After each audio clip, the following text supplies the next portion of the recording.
A very good morning to everyone. எல்லாரும் எப்படி இருக்கிறீங்க? புதிய நாளை கடவுள் நம்மளுக்கு கொடுத்ததுக்காக அவருக்கு நன்றி சொல்லுவோம். இன்னைக்கு நம்ம வாசிக்க போற வேத பகுதி சங்கீதம் 111.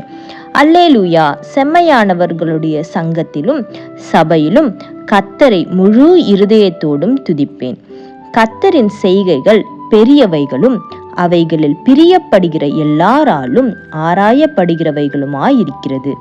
அவருடைய செயல் மகிமையும் மகத்துவமும் உள்ளது. அவருடைய நீதி என்றென்றைக்கும் நிற்கும். அவர் தம்முடைய அதிசயமான செய்கைகளை நினைவு கூறும்படி செய்தார். கர்த்தர் இரக்கமும் மன உருக்கமும் உள்ளவர்.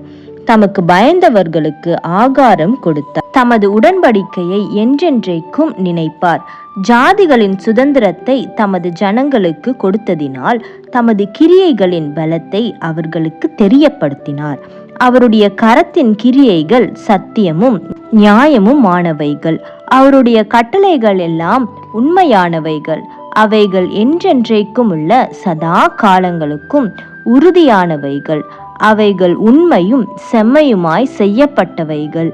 அவர் தமது ஜனத்திற்கு மீட்பை அனுப்பி தமது உடன்படிக்கையை நித்திய உடன்படிக்கையாக கட்டளையிட்டார். அவருடைய நாமம் பரிசுத்தமும் பயங்கரமும் ஆனது. கர்த்தருக்கு பயப்படுதலே ஞானத்தின் ஆரம்பம். அவருடைய கற்பனைகளின்படி செய்கிற யாவருக்கும் நற்புத்தியுண்டு.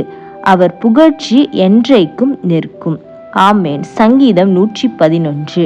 ஜெபம். அன்புள்ள ஏசப்பா, இந்த புதிய காலை வேலையை நீர் எங்களுக்கு கொடுத்தீங்களா இருக்கா? நமக்கு நன்றி செலுத்துகிறோம்.